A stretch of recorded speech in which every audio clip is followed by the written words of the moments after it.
ఆంధ్రప్రదేశ్ ప్రభుత్వం నడడానికి అప్పులే ఆధారమా అని ప్రశ్నిస్తున్నారన్నమాట. ఒకసారి దీని గురించి చూద్దాం, విశ్లేషణాత్మకంగా చూద్దాం. ఆంధ్రప్రదేశ్ ప్రభుత్వం ప్రతిపాదించిన 2026-27 బడ్జెట్లో రెవెన్యూ వ్యయం మధ్య అంటే ఇన్కమ్ ఎలాగుంది, వ్యయం మధ్య అధిక వ్యత్యాసం ఉంది. అంటే మన బడ్జెట్లోనే మనకి ఎంత రెవెన్యూ వస్తుంది, మనం ఎంత ఖర్చు పెడుతున్నాం దాని మధ్య చాలా వ్యత్యాసం ఉందన్నమాట. మూలధన కల్పన తక్కువగా ఉండడం కూడా జరుగుతుంది. ఆ రోజుకి సామాజిక సేవలకు వరుసగా వనరుల కేటాయింపు కూడా తక్కువగా ఉంటుందని చెప్పుకొని వస్తున్నారు. రుణాలు కేంద్ర సహాయంపై అధికంగా ఆధారపడటము, సమ్మిళిత ఆర్థిక వృద్ధి సాధనకు అవసరమైన చర్యలు లోపించిన కారణంగా సమర్థత లోపించిందని ప్రతిపక్షాలు ఆరోపిస్తున్నాయన్నమాట.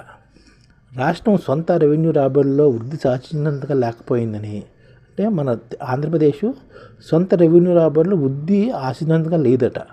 మరోవైపు రెవెన్యూ లోటు, ఆర్థిక లోటు కారణంగా ప్రాధాన్యత రంగాలపై పెట్టుబడి తగ్గుతుందని ప్రతిపక్షాలు ఆరోపిస్తున్నారన్నమాట. తద్వారా స్థూల రాష్ట్ర దేశీయోత్పత్తి అంటే జిఎస్డిపి వృద్ధి క్షీణించడంతో పాటు ప్రభుత్వానికి రుణం భారం బాగా పెరిగిపోయిందని, అభివృద్ధి ప్రాజెక్టులు వ్యయం కూడా తగ్గుతుందని చెప్పుకుని వస్తున్నారు. మొత్తంగా మూలధన వ్యయం నిమిత్తం ఆంధ్రప్రదేశ్ ప్రభుత్వం అధికంగా రుణాలపై ఆధారపడుతున్నట్లు భవిష్యత్ బడ్జెట్లో అధిక మొత్తాన్ని వడ్డీల చెల్లింపులకి వెచ్చించాల్సి వస్తుందన్నమాట. తద్వారా నూతన మూలధన ప్రాజెక్టులు సంక్షేమ వ్యయం తగ్గుతుందని చెప్పుకుని వస్తున్నారు. ఆర్థిక క్రమశిక్షణ కూడా తగ్గిందని చెప్తున్నారు అన్నమాట. 2024 జూన్ తర్వాత కాలంలో ప్రభుత్వ రుణాలపై అధికంగా ఆధారపడిందనమాట.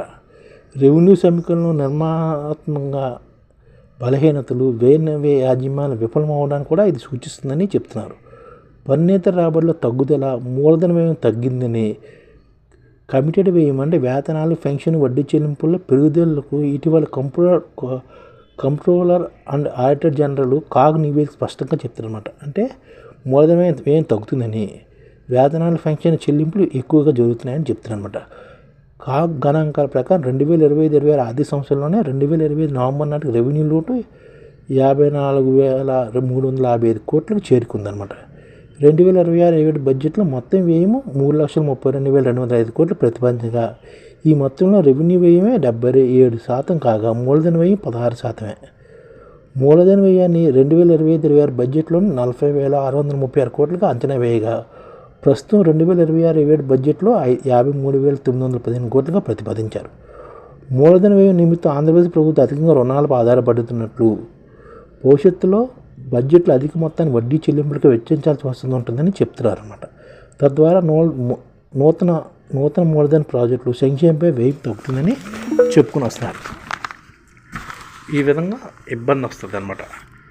రాష్ట్ర మొత్తం రుణం వైఎస్ జగన్మోహన్ రెడ్డి ప్రభుత్వ అధికారంలో ఉన్న 2019-24 మధ్యకాలంలోనే 2,61,302 కోట్ల నుంచి 4,85,494 కోట్లు చేరుకుందనమాట.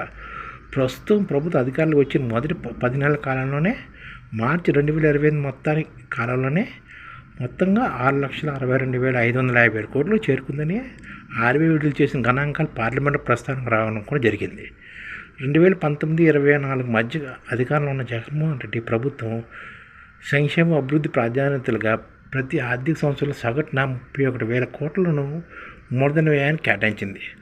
కోవిడ్-19 సమయంలో రెవెన్యూ రాబడి తగ్గినప్పటికీ సంక్షేమం దృష్టిలో ఉంచుకుని ఒకవైపు సంక్షేమంపై వ్యయాన్ని పెంచుతూ, మరోవైపు దీర్ఘకాలిక ఆర్థిక వృద్ధిని దృష్టిలో ఉంచుకుని మూలధన పెట్టుబడులు పెంచగలిగింది జగన్ ప్రభుత్వం అని చెప్పుకుని వస్తుందన్నమాట.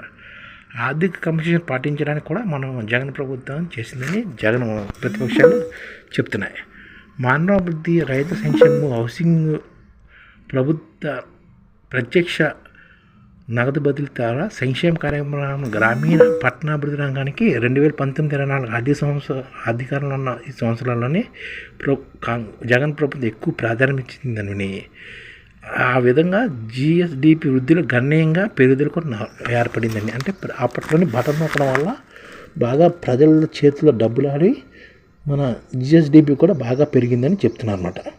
మరోవైపు రుణాల వృద్ధిలోని తగ్గుదలను గమనించవచ్చని, వివిధ అంశాలకు సంబంధించి ప్రభుత్వ ప్రాధాన్యత క్రమంలో పేదరిక స్థాయి 2015-16లోని 11% ఉంటే ప్రస్తుతం 2020 నాటికి 4.2% తగ్గిందనమాట.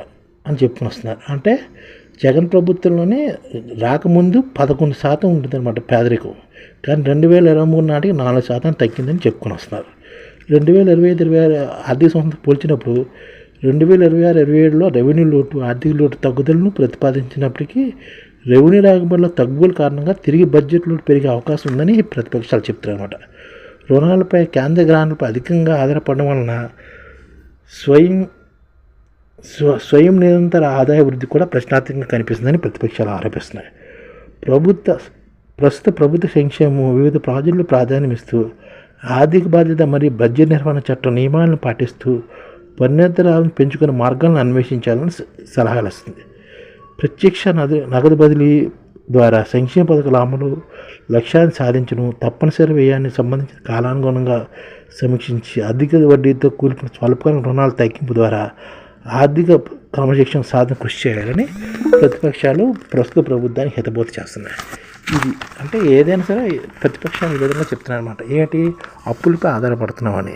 కానీ ఐడిఎఫ్ ఏం చేస్తుందంటే ఐడిఎఫ్ చేసే ఖర్చు అంతాను ఐడిఎఫ్ ఎంప్లాయీస్ అసెట్స్ కింద మార్చేసి వాళ్ళు ప్రతి సంవత్సరం వాళ్ళు ఖర్చు పెట్టే డబ్బుల్ని మనం వాళ్ళ చేత కన్జ్యూమ్ చేసేటట్లు చేస్తుంది అన్నమాట.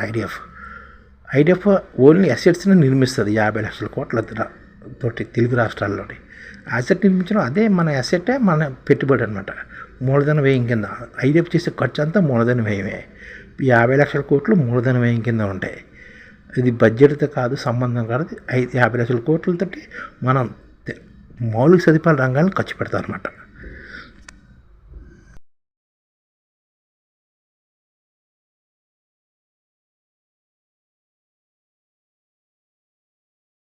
ఈ ఛానల్ ముఖ్య ఉద్దేశం ఏంటంటే మన తెలుగు రాష్ట్రాల్లో 1 కోటి మందికి సంఘటిత రంగాల్లో ఏ విధంగా ఉద్యోగాలు ఇవ్వవచ్చు, కనీస నెల జీతం 30,000 వరకు ఏ విధంగా ఇవ్వవచ్చు, ఏ విధంగా చేస్తే ఉద్యోగాలు సృష్టించబడతాయో వివరిస్తూ ఈ ఛానల్ వీడియోలు వస్తాయి. అలాంటి వీడియోలు మీకు కావాలంటే మన ఐడిఎఫ్ భాస్కర్ ఛానల్ని సబ్స్క్రైబ్ చేసుకోండి. ఐడిఎఫ్ అంటే ఇండియన్ డెవలప్మెంట్ ఫోర్స్. ఈ వీడియోలు చూసిన తర్వాత మీకు నచ్చితే లైక్ చేయండి, మీ ఫ్యామిలీ మెంబర్స్కి షేర్ చేయండి, మరియు మీ ఫ్రెండ్స్కి షేర్ చేయండి. Thank you. నమస్కారం.